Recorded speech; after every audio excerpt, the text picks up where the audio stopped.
दोस्तों, गीता में भगवान श्री कृष्ण कहते हैं कि अपने भाग्य से तुम्हें स्वयं ही लड़ना होगा। पुरुषार्थ के दम पर प्रारब्ध को बदलना होगा। जो आदमी अपने अंदर से ही असफल है वह सफल कैसे होगा। ठोकर लगने से मत घबराओ। ठोकर तुम्हें गिराकर आगे बढ़ने के लिए तैयार कर रही है। ईश्वर की व्यवस्था ऐसी है कि वे अपने मानने वालों को और अपने ना मानने वालों को भी खुश रखते हैं। यानी कि अगर मैं ईश्वर को मानता हूं तो भी ईश्वर तथास्तु कहते हैं, और मैं ईश्वर को नकारता हूं तो भी वह तथास्तु कहते हैं। इस बात को और आगे समझते हैं। मैं कर्म को मानता हूं या मैं भाग्य को नहीं मानता, तो भी दोनों स्थिति में मैं सही हूं, क्योंकि ईश्वर की माया बड़ी निराली है। कर्म बड़ा या भाग्य, इंसान के जीवन में सब दिन एक जैसे नहीं होते। हर दिन एक चुनौती या अवसर होता है। हम अपनी बुद्धि, एकाग्रता और प्रबल इच्छा शक्ति की मदद से असंभव काम को भी संभव बनाने की कोशिश करते हैं, लेकिन कभी कभी भरसक प्रयासों के बाद भी हमें सफलता नहीं मिलती।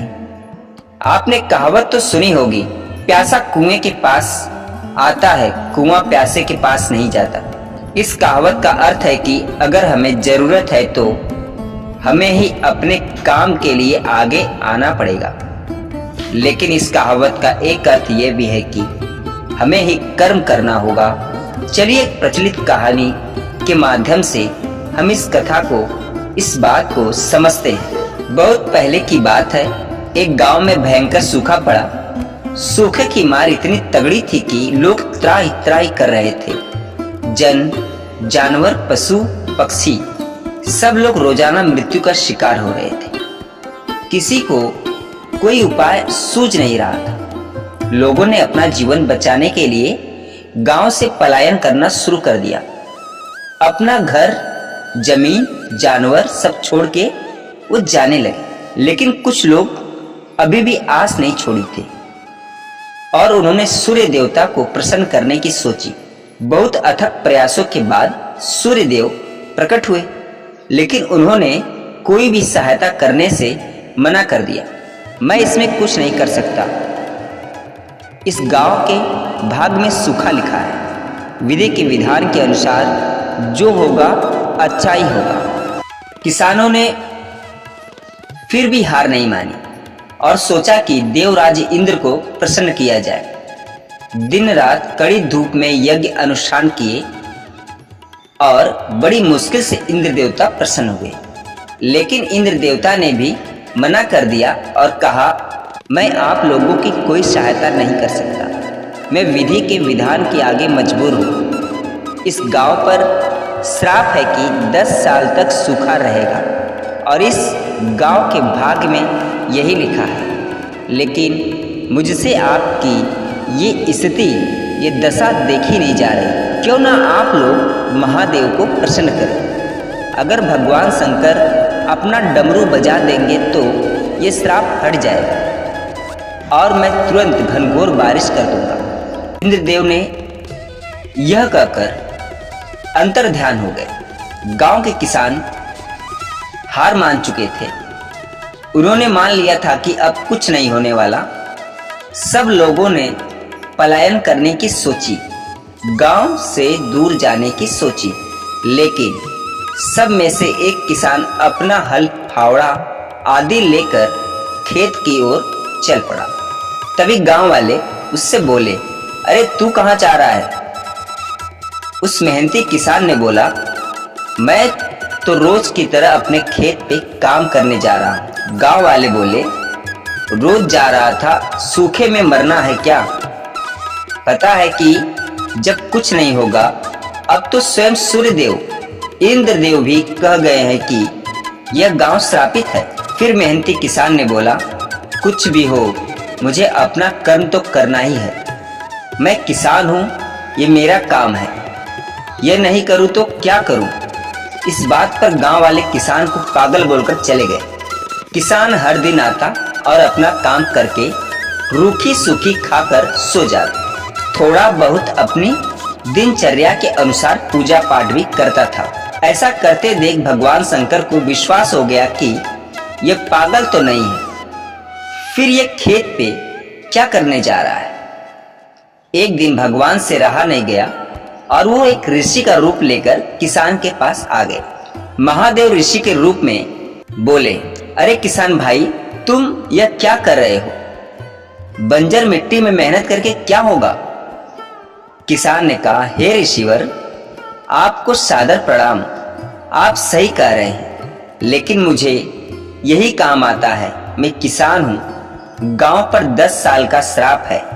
मैं 10 साल तक सूखी रूखी खाकर काम कर अपना जीवन व्यतीत कर लूंगा, लेकिन अगर 10 साल तक खेती नहीं करी और किसानी भूल गया तो मेरा क्या होगा? किसान की बात सुनकर भगवान शिव शंकर वापस कैलाश आ गए, लेकिन सोच में पड़ गए। गांव पे लगे श्राप के अनुसार 10 साल तक गांव में सूखा रहेगा और तब तक डमरू भी नहीं बजेगा। अगर मैं 10 साल के बाद डमरू बजाना भूल गया तो? और देवताओं के देव महादेव ने डमरू बजा दिया। डमरू बजते ही पूरे गांव में झमाझम बारिश शुरू हो गई। श्राप हमेशा के लिए हट चुका था। गांव वाले अपनी खेत, अपने घर वापस आ चुके थे। आज कर्म की जीत हुई, लेकिन अगर गौर करे तो सिर्फ निष्ठा और मेहनत करना ही मनुष्य के बस में है। इसलिए भाग्य में क्या है, यह हमें भगवान के ऊपर छोड़ देना चाहिए। निरंतर अपना काम और भगवान की भक्ति में समय व्यतीत करना चाहिए। अक्सर ये युवा सोचता है कि बिना कुछ किए ही उसे सब कुछ मिल जाए। जो वह चाहता है, इस पर लगातार बहस हो रही है कि भाग्य बड़ा है या कर्म। क्या कुंडली देखकर हम अपना कर्म करें? क्या ग्रह की दशा देखकर यह फैसला ले कि हमें कौन सा कदम उठाना है? अनंत काल से इस विषय पर बहस चल रही है, कर्म महत्वपूर्ण है या भाग्य। जीवन में अगर आपको कुछ पाना है तो मेहनत तो करनी ही पड़ेगी। मंजिलें उन्हीं को मिलती है जो उसकी ओर कदम बढ़ाते हैं। महाभारत में जब अर्जुन ने कुरुक्षेत्र में युद्ध में अपने स्वजनों को आमने सामने खड़ा पाया तो उसका शरीर निस्तेज हो गया, हाथों से धनुष छूट गया, प्राणहीन मनुष्य के समान वह धरती पर गिर गया।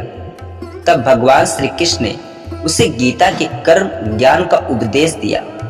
भगवान कृष्ण ने अर्जुन को कहा कि राज्य तुम्हारे भाग्य में है या नहीं ये तो बाद में, पहले तुम्हें युद्ध तो लड़ना पड़ेगा, तुम्हें अपना कर्म तो करना पड़ेगा, अर्थात सज्जनों के खिलाफ युद्ध तो लड़ना पड़ेगा। तुलसीदास जी ने भी श्री रामचरितमानस में लिखा है कि कर्म प्रधान विश्व करी राखा, अर्थात युग तो कर्म का है। इसका अर्थ यह हुआ कि हम अपना कार्य करें, फल की चिंता बाद में करें। किसान जब खेत में बीज बोता है तो उसे यह नहीं पता होता कि बारिश होगी या नहीं, जमीन से बीज से अंकुर फूटेगा या नहीं।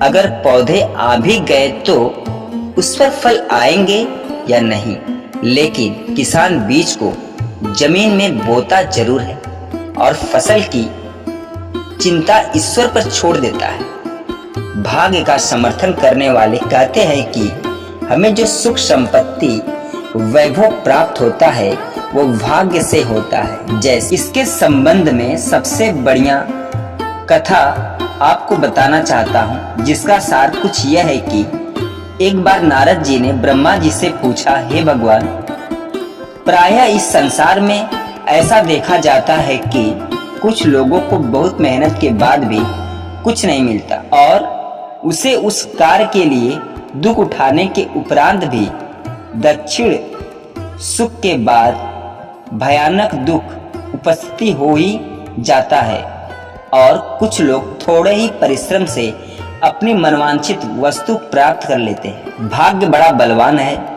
हे प्रभु, कृपा करके मुझे बताइए कि कौन बड़ा है, कर्म या भाग्य? ब्रह्मा जी ने कहा, निसंदेह कर्म ही बड़ा है, क्योंकि भाग्य मनुष्य के पूर्वकृत कर्मों का ही फल है।